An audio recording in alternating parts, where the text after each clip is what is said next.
तर नमस्कार मित्रांनो, आज आपण आपल्या एका जुन्या साईटवर आलो होतो. जुनी साईट म्हणजे तिला फायनल होऊन कमीत कमी 1-1.5 वर्ष झालं होतं.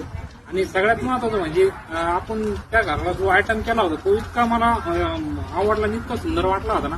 तर माझी इच्छा होती की मी माझा एक व्हिडिओ घ्यावा आणि ती जी मी म्हणजे जो मी डिझाईन तिला टाकली ती तुम्हाला दाखवा, म्हणजे जेणेकरून तुम्हाला तुमच्या घराला बी करता येईल आणि एकदम व्यवस्थित वाटेल. तर कॅमेरामॅन थोडी इकडे येऊन दाखवा, आपल्या घराचा लुक दाखवा पूर्ण पाहिला, आणि त्याविषयी मी त्यांना बरोबर माहिती सांगतो की आपण हे घर कसं केलं होतं कसं. तर मित्रांनो, आता तुम्ही पूर्ण घर पाहिलंच असेल.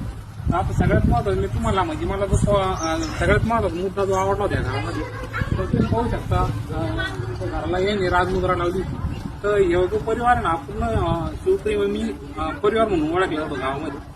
तर ज्यावेळेस घराचं काम पूर्ण झालं, तर पूर्ण झाल्यानंतर आमची एक अशी म्हणजे त्यांचे वडील असतील किंवा आमचे मोठे बंधू, तर सगळ्यांची अशी एक चर्चा चालली की आपल्याला घरासाठी असं नवीन काहीतरी करायचंय का, जेणेकरून आपल्याला वेगळं वाटलं पाहिजे. ते पाहिल्यानंतर आपल्याला असं वेगळी फिलिंग आली पाहिजे. तर मग आमची चर्चा चालली का, मग यांचे वडील म्हणे आपण प्रतिमाला कोणाची काय ते कोणाची काय.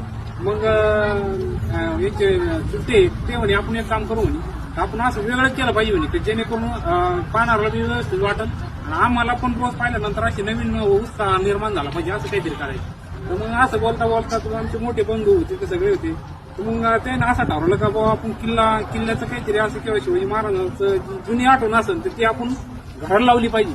तर मग सगळ्यात महत्वाचं म्हणजे ज्या वेळेस शिवाजी महाराजांनी राजमुद्राची निवड केली, तर ती राजमुद्रा अशी होती का गोरगरीब असेल, शेतकरी असेल, सगळ्यांच्या हितासाठी ती राजमुद्रा वापरली गेली होती. आणि ती राजमुद्रा जर आपण घराला लावली म्हणे तर एक वेगळाच आनंद आपल्याला होईल म्हणे. मग आम्ही सगळ्यांनी ठरवलं, यांचे वडील असेल, घराचे मालक असेल, त्यांनी ठरवलं लावायची आपल्याला राजमुद्राच लावायची.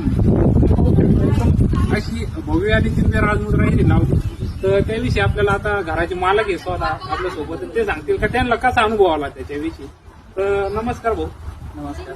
तर कसं वाटलं तुम्हाला राजमुद्रा लावल्यानंतर? आम्हाला बरेच जण म्हटले होते की फोटो लावा वगैरे नाही का, तर मग सगळेच फोटो लावतात, पण आम्ही काहीतरी युनिक केलं, वेगळे करायचं. तर मग आपण राजमुद्राची निवड केली. बरोबर. तर ती राजमुद्रा कशी बसवायची, तर ते मिस्त्रीने सांगितलं की आम्ही बसवून देऊ. बरोबर. आणि आपल्याला फोटो लावायचा होता, तर त्यांनी आम्हाला फोटो पण कुठे लावायचं ते पण सांगितलं. आपण कोर्स मध्ये वरचा फोटो पण लावलेला आहे. तुम्ही पाहू शकता आता वर त्यांनी कोर्स काढलेला आहे, कोर्स मध्ये फोटो वगैरे लावलेला आहे. त्यांची इच्छा होती काही तर लावायचं, पण मग नंतर साफसफाई किंवा त्याच्यावर धूळ वगैरे बसली तर तेच म्हणे भाऊ आपलं साफसफाईच्या हिशोबाने त्याला कोर्स मध्ये लावून म्हणजे आपला हात पण पोचू शकतो, आपण त्याची पूजा वगैरे करू शकतो. बरोबर आहे. तर मग अशा प्रकारे तुम्ही पाहू शकता आता आपण इथं राजमुद्राची निवड केली होती.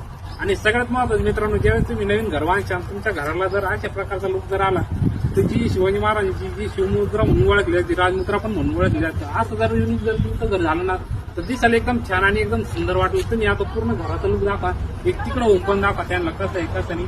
आणि मित्रांनो, कमेंट करून नक्की सांगा आजपर्यंत तुम्ही राजमुद्रा कोणी कोणी बसवली आणि कोणाची इच्छा आहे. जर तुमची जर इच्छा असेल बसवण्याची, जर तुम्हाला भेटली नाही, तुम्ही कमेंट करून नक्की मला सांगा राजमुद्रा कुठे भेटेल आणि एकदम व्यवस्थित आणि एकदम म्हणजे रिजनेबल रेटमध्ये तुम्हाला उपलब्ध करून देऊ आम्ही. आणि तुमच्या घराला जर इच्छा असेल बसवण्याची, तर अशा प्रकारे तुम्ही बसू शकता, तुमचा लुक वाढवू शकता. तर शेवटपर्यंत व्हिडिओ नक्की पाहिल्याबद्दल तुमचे धन्यवाद. आणि व्हिडिओ कसा वाटला मित्रांनो कमेंट करून नक्की सांगा. आणि सगळ्यात मला राजमुद्रा कशी वाटली ते पण आम्हाला नक्की सांगा. तर काही बोलायचं का?